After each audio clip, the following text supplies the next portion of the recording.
Alors, est-ce que je serai hors sujet si je commence à poser une question incongrue? Est-ce qu'il y a de l'antisémitisme en France? S'il est hors sujet, il n'a pas compris, c'était pas le sujet. Alors, je crois qu'on peut répondre assez vite, oui, il y a de l'antisémitisme en France, il y a de l'antisémitisme en Europe, ça existe. Et l'antisémitisme, j'entends hein, le mot au sens prosaïque du terme, puisque oui, les Arabes et les Juifs sont sémites. Bon, est-ce qu'il y a de l'antisémitisme qui, en même temps, une image négative de cette catégorie qu'on appelle les Juifs, et que dans les années 30, on a même fini par singulariser en appelant le Juif. Est-ce que ça existe? Est-ce que c'est vrai?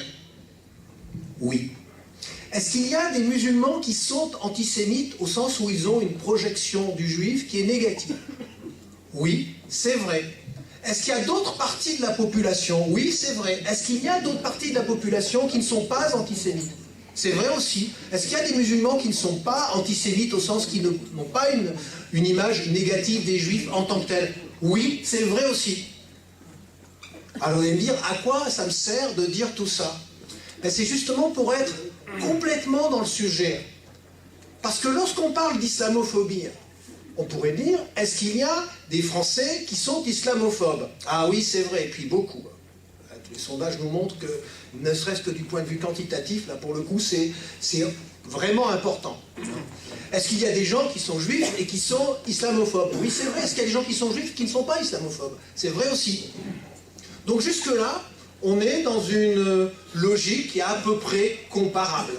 Mais la seule différence, justement, c'est lorsqu'on ajoute, ce qui fait partie du terme d'aujourd'hui, cette notion d'institutionnalisation. Institutionnalisé. Dans les années 30, il y avait de l'antisémitisme, il y avait probablement aussi des gens qui étaient anti-musulmans et qui étaient anti-arabes, mais qui n'étaient pas majoritaires. Par contre, les gens qui étaient effectivement antisémites au sens de, on va dire du juif, hein, étaient majoritaires, mais c'était même pas ça le problème, c'est qu'il y avait un antisémitisme institutionnalisé, un antisémitisme d'État qui produisait des lois, c'est-à-dire que l'appareil législatif lui-même était lancé dans une course folle et visait directement une catégorie particulière de la population. Eh bien, aujourd'hui, force est de constater que s'il y a de l'antisémitisme, ce n'est pas de l'antisémitisme d'État, ce qui n'est pas le cas de l'islamophobie, qui est devenue une islamophobie d'État, c'est-à-dire institutionnalisée, mais j'irai même plus loin, pas seulement institutionnalisée au sens où il y a des institutions qui peuvent être éventuellement des institutions publiques, mais une islamophobie de l'État lui-même. Donc pour moi, la vraie question, c'est pour ça que finalement, la vraie question, ce n'est pas, est-ce qu'il y a des gens qui sont racistes? Bien sûr. Mais la vraie question est comment un État, en plus, qui repose sur la critique historique de toutes les formes de racisme, puisque c'est un État qui se dit moderne, et je vous rappelle que la modernité, contrairement à ce qu'on nous raconte en tordant passablement la définition depuis quelques années, pas depuis tant de temps que ça, 10-15 ans, la modernité, c'est l'acceptation des différents modes d'être, c'est-à-dire modalité d'existence, modernité, dans un même espace, qui est avant tout un espace juridique. Un espace juridique. Pourquoi? Parce que c'est par le droit moderne, qu'on protège ces différentes modalités d'existence, modalités d'être. Alors évidemment, le racisme, il existe, on peut le combattre avec des associations qui combattent le racisme, on peut le combattre d'une multitude de manières. Le problème est quand une forme de racisme particulière est directement institutionnalisée et est soutenue par l'appareil d'État lui-même. À ce moment-là, la lutte contre cette forme de racisme ne peut pas être seulement une lutte associative de base, mais doit aussi être une lutte politique. C'est pour ça que je rends hommage à la stratégie du CRI qui est fondée sur cette idée que ça ne peut pas se jouer ailleurs que sur le terrain politique, parce que l'islamophobie, contrairement à d'autres formes de rejet, qui peuvent être des rejets interindividuels, de groupes, etc., se jouent sur le terrain politique. Se jouent sur le terrain politique. Et ça me semble être fondamental à comprendre. Alors ça, c'est un fait. Ensuite, il y a les raisons. Je ne sais pas si j'ai le temps de les évoquer. Il y a les causes de cette évolution. Alors, les raisons, elles participent aussi, elles sont induites plus ou moins directement dans ce que j'appelle, moi, plutôt qu'islamophobie, même si je pense qu'il y a de l'islamophobie, mais je pense que c'est plus que de l'islamophobie, ce que j'appelle l'islamo-paranoïa. Pourquoi paranoïa? Ceux qui ont déjà entendu un peu mon discours sur ce sujet le savent, c'est que la différence entre la phobie et la paranoïa, c'est que la phobie, c'est un rejet parce qu'on a peur, parce qu'on n'est pas content, parce qu'on peut mépriser l'autre, parce qu'on est condescendant, enfin ça peut être une multitude de raisons. Pardon. Et la paranoïa, la phobie, ne suppose pas l'intention maligne de l'autre. C'est-à-dire qu'on en a peur, donc on l'évite. En gros, quand je vous dis, quand on a la phobie des araignées, on évite les araignées. Et puis, quand on en voit une et qu'elle n'était pas supposée y être, éventuellement on l'écrase, on demande à son voisin de l'écraser parce qu'on a tellement peur qu'on ne peut même pas la toucher. La paranoïa, c'est différent. La paranoïa, on suppose, du point de vue clinique, et moi je pense qu'on est aujourd'hui dans la paranoïa, c'est ce qui justifie que l'islamophobie, enfin l'islamo-paranoïa est devenue partie de l'appareil d'État. J'expliquerai pourquoi ensuite, justement. Dans la paranoïa, on suppose l'intention de celui qui est en face. Si je fais la même chose avec les araignées, je rentre dans une pièce, il y a des araignées, si je suis phobique, bon, bah, il y a des araignées, j'y pense, j'essaye de les éviter, j'attends, j'ai tous mes petits rituels liés à ma peur, bon, voilà. S'il n'y en a pas, j'y pense pas parce qu'il n'y en a pas. Je m'assois, je fais ce que j'ai à faire, je dors, etc. Si je suis paranoïaque, si je suis arachno-paranoïaque, je rentre dans la pièce, c'est pas pareil. S'il y a des araignées, je les regarde et je me dis, elles sont pas là par hasard, en tant qu'araignées. C'est-à-dire qu'elles font exprès d'être là, les araignées en question. Et s'il n'y en a pas, de toute façon, c'est pareil, parce que je me dis, si elles ne sont pas là, c'est encore plus louche, elles se cachent, elles préparent quelque chose. Et vous remarquerez que depuis le début des années 2000, le discours vis-à-vis des musulmans n'est plus un discours phobique et classiquement raciste tel qu'il pouvait exister dans les années 80, mais c'est devenu un discours paranoïaque parce qu'on suppose une intentionnalité maligne de leur part, entre guillemets. C'est-à-dire que tout signe d'islamité, en soi complètement inoffensif, je veux dire, des sandwichs halal au couille, enfin pour des raisons économiques évidentes, parce qu'il y a des consommateurs, hein, oui, le voile, hein, intégral, pas intégral, désintégré, un petit peu sur le côté, la barbe, comme ceci, comme cela, etc. Tous des signes qui sont mais vraiment a priori anodins, d'un seul coup, prennent une importance particulière, parce que ces signes prennent une importance parce que ce sont des signes qui font sens au-delà de ce qu'ils sont. C'est ça la caractéristique de la paranoïa. Au-delà de ce qu'ils sont, ils font sens dans un système qui est supposé être un système musulman. C'est le fameux terme, c'est ce que j'avais évoqué dans mon livre, pour ça que je disais que c'est un terme qui est à prendre avec des pincettes et à analyser, c'est ce terme d'islamisation qui se réfère à un processus qui est extrêmement profond dans l'inconscient collectif de ceux qui se veulent des Européens de souche et qui se redécouvrent comme des Européens de souche depuis le début des années 2000. Alors, je passe très vite parce qu'il y aurait une multitude de choses à expliquer pour valider mon hypothèse. Pour valider mon hypothèse, je pourrais la valider puisque je suis entouré d'un spécialiste du terrain qui connaît à peu près tout ce qui s'est passé, à la fois sur le terrain réel et à la fois comment ça a été traduit dans les médias, et puis d'un juriste éminent. Donc je pourrais évoquer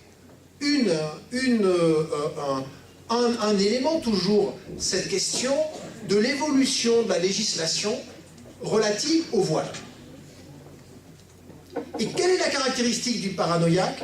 C'est qu'il change chaque fois de justification pour justifier une action qui va toujours dans le même sens. Mais il est obligé de changer de justification, selon les circonstances. Première loi sur le voile, 2004, mars 2004. La justification qui, et j'en ai même discuté avec Bernard Stasi, je disais, ce n'est pas une loi qui étend la laïcité. D'ailleurs, juridiquement, ce n'est pas une loi qui étend la laïcité, elle est justifiée qu'au nom de l'ordre public, c'est-à-dire parce qu'il y aurait un danger imminent. Parce que sinon, on ne peut pas justifier ça. Juridiquement, une limitation de la liberté, des libertés publiques, des libertés individuelles. Donc, qu'est-ce qui va être dit? C'est qu'il y a danger parce que ces personnes qui sont mises en cause sont des mineurs. Donc des mineurs, c'est des mineurs qui sont incapables d'exprimer leur volonté, et donc il faut les défendre contre leur famille, contre le pouvoir des grands frères qui seraient des islamistes furieux, contre un tel, contre tel autre, etc. Et donc comme ils ne sont pas pourvus de volonté parce que ce sont des enfants, eh bien c'est pour les protéger, et c'est au nom de ce danger, et non pas au nom de la laïcité, contrairement à ce qu'on a raconté dans les médias. En fait, ça n'a rien à voir sur le fond, juridiquement, avec la laïcité. Première justification. Alors moi je dis, parce que je suis quelqu'un d'extrêmement tolérant, peut-être trop finalement, très bien. Alors il y a peut-être danger, après tout, je ne sais pas tout, je ne vis pas dans le foyer des musulmans de France, donc je ne peux pas savoir exactement ce qui se passe, même si toutes les enquêtes nous montrent que ça ne se passe pas du tout comme ça, et que la plupart du temps, et que même souvent, sont des jeunes filles qui sont les plus fortes en tête, et que même elles se révoltent contre leur famille, et qu'elles sont donc pas vraiment conditionnées, mais faisons fi du problème sociologique, de la réalité sociale en elle-même, disons dont acte. Les musulmans, puisqu'on est obligé aujourd'hui de généraliser comme ça, puisqu'ils sont visés en tant que tels, ont obéi à la loi. C'est-à-dire que d'une manière générale, il y a eu une obéissance, une soumission réelle quoi, à cette loi.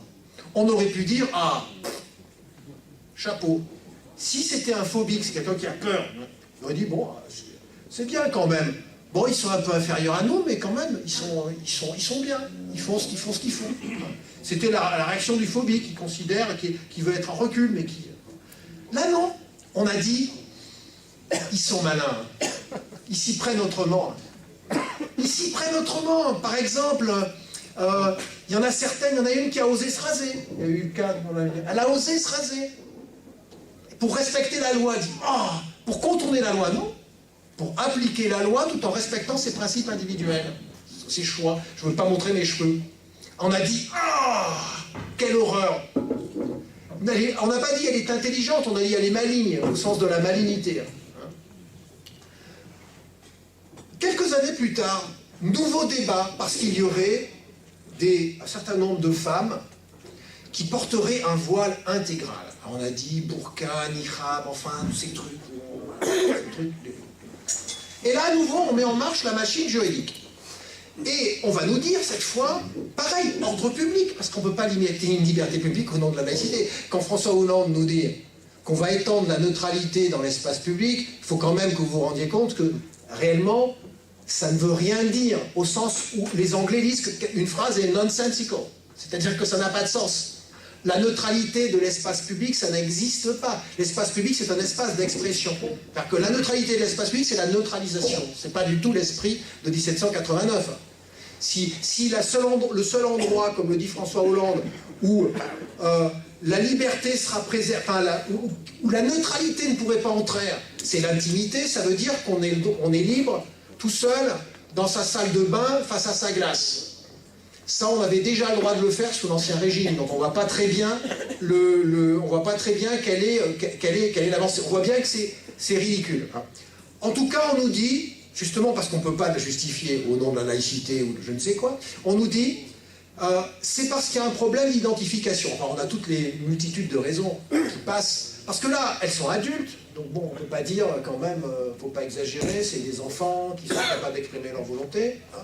C'est un problème d'identification, même si en réalité les enquêtes sociale que nous avions, nous montré que ces femmes acceptaient parfaitement de s'identifier dans les conditions où on peut demander l'identification, c'est-à-dire à la poste pour récupérer un paquet personnel, etc., dans tous les niveaux. Mais bon, moi qui suis tellement tolérant, parce que je ne peux pas m'empêcher d'être tolérant, je dis, dont acte. Allez, très bien, peut-être qu'il y a vraiment un problème d'identification, etc.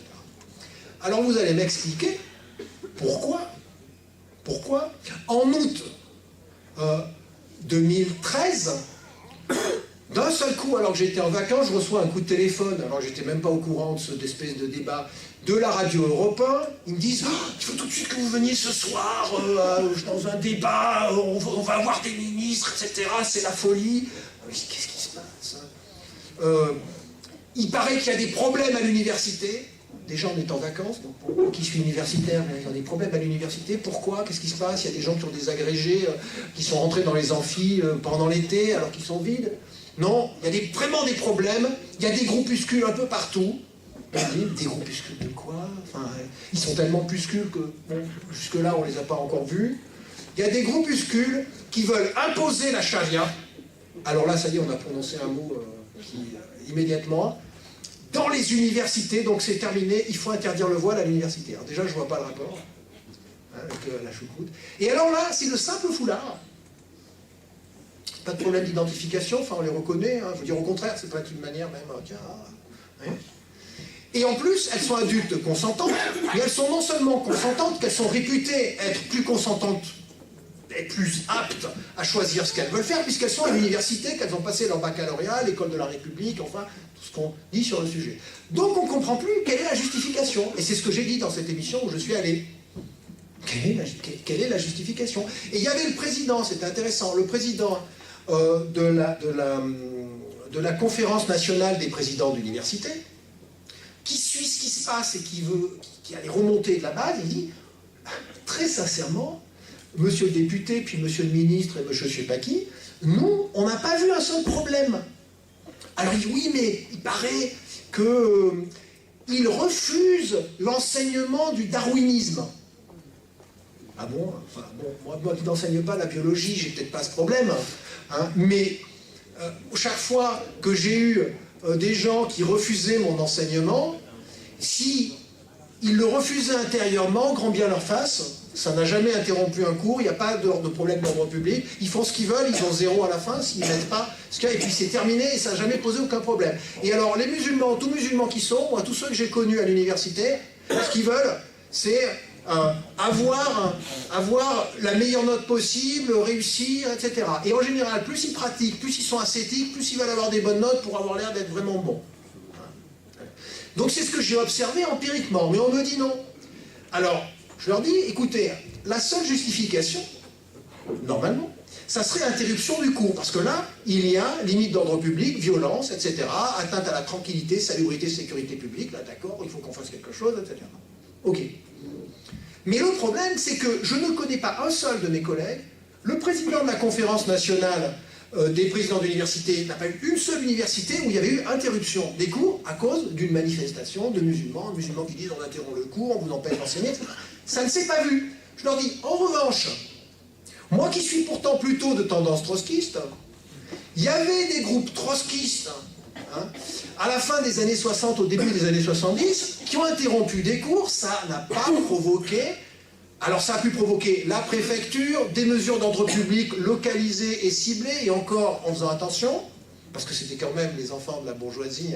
Donc si c'était finalement le fils du préfet qui bloquait les cours parce qu'il est trotskiste, le préfet, il est un peu... vous voyez, il réfléchissait avant d'aller interdire quand même... bon. Ou alors, vous faites attention, vous les traitez bien. Vous voyez, c'est parce que quand même... Bon. Là, ça n'a pas entraîné l'appareil législatif. Donc je leur dis... Pourquoi? Et ils me ressortent le coup des groupuscules, qu'on ne voit pas tellement qu'ils sont puscules. Je me dis, ils sont où ces groupuscules? Mais qu'est-ce qui se passe? Pourquoi vous voulez l'interdire? Et donc là, vous voyez bien que nous sommes dans un processus où on vise des gens en raison de ce qu'on pourrait appeler un procès d'intention, sens propre comme un procès figuré, avec l'appareil d'État, avec le soutien de l'appareil d'État. Et lorsque l'appareil d'État va dans un sens, ça a des effets sociaux pour sortir de l'aspect juridique, politique, etc. C'est le cas de Cyrine. L'affaire Cyrine, c'est typique. De plus en plus de proviseurs surinterprètent la loi, qui est déjà une loi qui vise directement les musulmans, mais eux, ils la surinterprètent parce qu'ils savent bien que ça vise les musulmans, et ils interprètent l'esprit de la loi. Alors qu'une loi, théoriquement, c'est fait justement pour qu'on soit dans la clarté et qu'on ne soit pas dans l'arbitraire. Non, là, ce sont des lois qui engendrent des effets supplémentaires d'interprétation individuelle. Et donc, la jeune fille qui avait un bandeau, je crois que c'était de 10 cm, c'est à peu près de 10 cm, elle est convoquée et on finit par la mettre à la porte. Pourquoi on la met à la porte? Parce qu'elle aurait, je crois, contourné la loi, mais ça c'est l'interprétation du proviseur, elle aurait contourné la loi. Qu'est-ce que ça veut dire? Pourquoi? Parce que la loi, c'est une loi qui est supposée vous empêcher d'être musulman, c'est-à-dire d'empêcher d'exprimer votre liberté de conscience. Est-ce que c'est ça? Alors moi, c'est ce que j'appelle, dans mon prochain livre, c'est ce que j'appelle la laïcité comme hygiène culturelle. Dans les années 30, on avait un mouvement qu'on appelait l'hygiénisme. L'hygiénisme, c'était, parce que, et c'est là où je vais vous livrer mes réflexions actuelles, l'hygiénisme, ça venait d'un mouvement qu'on appelle, alors il y a beaucoup de ismes, qu'on appelle le différentialisme. C'est-à-dire l'idée que les gens sont différents les uns des autres, et c'est très bien qu'ils vivent leurs différences, on les aime bien, mais il faut qu'ils restent dans leurs différences et qu'ils ne viennent pas nous les imposer. Jusque-là, bon, il n'y a pas, c'est ce que j'appelle là le différentialisme ségrégatif. La ségrégation, c'est quand on dit, bon ben moi, je ne suis pas d'accord avec ces gens, de notre côté, je leur reconnais le droit de faire ce qu'ils veulent dans leur coin. D'accord ? Le problème, c'est que le différentialisme ségrégatif, en période de paranoïa collective, c'est-à-dire lorsqu'on a le sentiment qu'on est heurté dans notre être, c'est ce qui se passe aujourd'hui chez les Européens dits de souche, et c'était ce qui s'est passé en Allemagne dans les années 30, il glisse vers du différentialisme intrusif. Et pourquoi il glisse vers du différentialisme intrusif? C'est-à-dire qu'il se permet, au contraire, d'attaquer les autres, de franchir la frontière qui me sépare des autres. Pourquoi? Parce que la caractéristique du différentialisme, c'est un peu le regard du zoologue, qui peut être fasciné par les fourmis, les orang-outans, les bonobos, tous ces animaux merveilleux.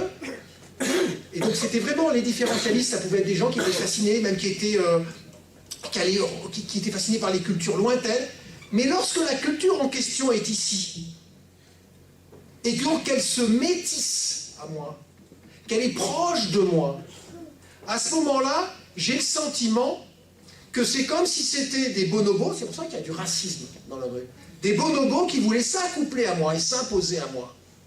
Ah, c'est pas pareil, je peux les aimer quand ils sont loin, parce que c'est quand même merveilleux, c'est vraiment complexe les bonobos, la culture des bonobos et puis tout ça. Mais par contre, quand c'est ici, c'est pas exactement le même sentiment. C'est pour ça que je vous donne un exemple d'une notion qui est célèbre, que j'analyse un peu dans mon prochain livre, qui est la notion d'espace vital. Qui est une notion célèbre, puisque la notion d'espace vital a été inventée par un auteur qui s'appelle Hans Schaufer, qui est un Allemand, qui est un des pères de la géopolitique allemande. Et au départ, cette notion d'espace vital, elle était ségrégative. C'est-à-dire les Allemands vivent entre eux. Il ne s'agit absolument pas d'aller agresser les autres. D'ailleurs, lui, il était contre l'intervention dans des pays où il n'y avait pas d'Allemands. L'idée, c'était de réunir le plus d'Allemands possible sur un territoire le plus large possible, mais où il y a des Allemands, mais surtout pas d'aller s'occuper des autres. C'est l'équivalent de ce qu'on appelle aujourd'hui la thèse du choc des civilisations. Le choc des civilisations, ce n'est pas l'idée d'aller agir sur autrui. Au départ, c'est l'idée de maintenir le plus éloigné possible. C'est ce que dit texto Huntington dans son bouquin. Mais la question, c'est pourquoi est-ce qu'on est passé de l'espace vital, on vous met à distance, à l'espace vital, on élimine toutes les différences qui sont dans l'espace dans lequel je vis. Pourquoi? Parce que d'un seul coup, après le traité de Versailles qui humilie l'Allemagne, suppression d'un certain nombre de territoires, avant ça, les conquêtes napoléoniennes qui ont écrasé la Prusse, etc., etc., etc., et j'en passe, et plus la crise économique qui, elle, touche tout le monde, puisque c'est la crise de 29, mais en plus, avec cette humiliation extrêmement forte des Allemands. Le discours d'ailleurs de Hitler était un discours sur le traité de Versailles qui nous avait humiliés, etc., etc. La notion d'espace vital va être interprétée comme étant le droit d'aller se battre contre ceux qui sont en face. Pourquoi? Parce qu'en fait c'est légitime, parce qu'ils nous ont déjà attaqués. C'est-à-dire que le seul fait d'être là, en réalité ils ont une intention, on est dans la logique paranoïde, ils ont une intention, ils sont même partout, ils sont cosmopolites, les Juifs sont cosmopolites, ils sont partout, ils infusent. Du coup, si on les attaque, c'est pas parce qu'on les attaque, c'est parce que c'est une contre-attaque, donc c'est de la légitime défense. Et en plus, comme on a déjà presque perdu, il y a un renversement de la représentation du faible au fort, puisqu'ils sont un peu partout. Du coup, on a le droit d'employer des méthodes qu'on n'aurait pas employées en d'autres temps. On a le droit d'être violent, puisque 1, c'est de la contre-attaque, c'est de la légitime défense. 2, ils ont déjà presque gagné. 3, comme c'est foutu, on peut prendre des mesures de dernière minute. D'où la notion d'espace vital, type Hitler. Qu'est-ce que dit en 2003 François Baroin dans son rapport au Premier ministre de l'époque, Jean-Pierre Raffarin, sur la laïcité? Il emploie la notion de nouvelle laïcité. Et qu'est-ce qu'il dit sur la notion de laïcité? Il dit, l'heure est grave, il ne faut plus faire dans la dentelle. Il y a un moment où la laïcité entre en contradiction avec les droits de l'homme, dit-il. Ce qu'il dit. Alors que la laïcité est un produit direct de la logique des droits de l'homme. Il dit, elle entre en contradiction avec les droits de l'homme, et réponse. Et à ce moment-là, évidemment, il faut choisir la laïcité contre les droits de l'homme. C'est ce qu'il appelle la nouvelle laïcité. Heureusement qu'il a mis effectivement nouvelle, parce que c'est très nouveau, hein, cette idée. Moi, c'est ce que j'appelle la laïcité d'exception, comme il y a des tribunaux d'exception quand on se croit en situation de guerre. Il y a un renversement. Je finis juste là sur ce truc. Avant 2002-2003, 2003, c'est aussi l'attaque en Irak, où les Américains n'écoutent pas l'avis des Européens, donc les Européens sont encore plus dans justement cette paranoïa, cette espèce de sentiment de décadence généralisée, de ne plus être perçu, etc. Bon. Qu'est-ce que dit ouais, voilà. C'est que avant 2003, on est dans la logique du choc des civilisations déjà, mais dans la logique ségrégative, on met à distance, etc. Après 2003, ils sont déjà là, en fait ils nous ont déjà gagné, il y a un renversement du faible au fort. Avant 2003, on est raciste mais condescendant. On dit, ces Arabes, il y en a trop, c'est chiant, il faudrait, c'est les anciens immigrés, etc. On est dans une logique qui est très condescendante, qui peut être limite négative, etc. À partir de 2003, vous observez le discours, on dit, les salauds, ils sont plus forts que nous. Ils nous ont gagnés. C'est ce qui se passe dans les années 30. Renversement, ils sont déjà là, ils nous ont gagnés. Et on va avoir un renversement de la logique du faible au fort. C'est-à-dire que vous êtes faible, mais en fait c'est une ruse, c'est même la ruse de votre force. Vous êtes dans des quartiers qui sont des quartiers où il y a moins d'infrastructures, où les gens sont plus pauvres, etc. Michel Tribala, c'est que vous faites exprès, parce que comme ça vous êtes ensemble et vous êtes plus nombreux pour pouvoir attaquer le centre. Logique de guerre. Vous priez dans la rue parce que la mosquée est trop petite et pas les moyens de l'association de quartier, etc., etc. C'est parce que vous êtes en train d'essayer d'occuper le territoire. Donc toutes les faiblesses vont être traduites en termes de force intrusive. Résultat, l'État se permet une intrusion qui va être légitime parce que c'est une contre-intrusion qui a la légitimité de la légitime défense 1, 2, parce qu'ils sont plus forts, donc on peut y aller, et 3, on a déjà presque perdu, donc c'est un acte qui est un acte tragique. Et c'est ce que nous dit la thèse de Rabia, qui aujourd'hui est portée par presque tout le monde. Ce qui fait qu'on est passé d'une logique de choc des civilisations à une logique de guerre de civilisation, ce qui est l'équivalent, quand on prend la notion d'espace vital, un espace vital qui était seulement ségrégatif, à un espace vital qui devient intrusif. Alors c'est extrêmement grave, et je finis par là, je finis par ce truc-là, parce que ça a donné naissance à ce populisme, ce que j'évoquais dans mon dernier bouquin, ce populisme qui vient, où j'explique qu'aujourd'hui on fait référence au peuple, peuple pris dans son ensemble, parce qu'on doit le défendre contre un mal extrêmement puissant. Mais ce qu'il faut comprendre, c'est que quand on parle du peuple en réalité comme on parlait du peuple dans les années 30. C'est-à-dire du vrai peuple qui s'oppose à toutes les autres minorités qui sont ce faux peuple qui est déjà en train de tenter de nous transformer malgré nous. Vous voyez? Et donc on voit qu'aujourd'hui on a une sorte de suspicion. Quand on dit peuple, on entend le vrai peuple. Parce que le reste, vous avez un géographe comme Christophe Guilly, c'est ce qu'il dit. Il dit, maintenant on voit bien que les petits blancs des cités, qui vivent dans les cités, ils étaient heureux avant dans ces quartiers, mais maintenant, les modes de vie ont tellement changé, il n'y a plus que des épiceries halal, et puis il y a des voyous qui, évidemment, comme ce sont des voyous, c'est forcément des musulmans, ils font une sorte de micro-djihad permanent dans la cité. Du coup, ils chassent ces braves petits blancs qui restaient encore là, ces classes moyennes, c'est ce que dit Christophe Guilly, qui est aujourd'hui important, qui est aujourd'hui au Parti Socialiste une figure de la gauche populaire, et qui en même temps est élu avec bonheur par Marine Le Pen, si vous voulez. Donc tout est... Et donc ces petits blancs sont chassés à l'extérieur, ils ne savent plus quoi faire, et on n'émet même pas l'hypothèse, parce que c'est un phénomène qui est un peu vrai, l'hypothèse que justement c'est une stratégie d'individus qui ont plus les moyens matériellement et qui préfèrent aller dans les petites villes justement parce que c'est plus agréable d'y vivre plutôt que dans les périphéries urbaines des grandes agglomérations. Non, c'est tellement désirable de vivre dans les périphéries urbaines des grandes agglomérations qu'on explique qu'ils veulent tellement être entre eux qu'ils chassent les autres. Et vous voyez que tout est justifié de cette manière. C'est que la notion même de populisme, elle est différentialiste. Elle tend à dire, attention, il y a agression. Et à partir de là, on peut se permettre absolument ce qu'on veut. C'est pour ça que je crains le pire. Je vous remercie. Merci.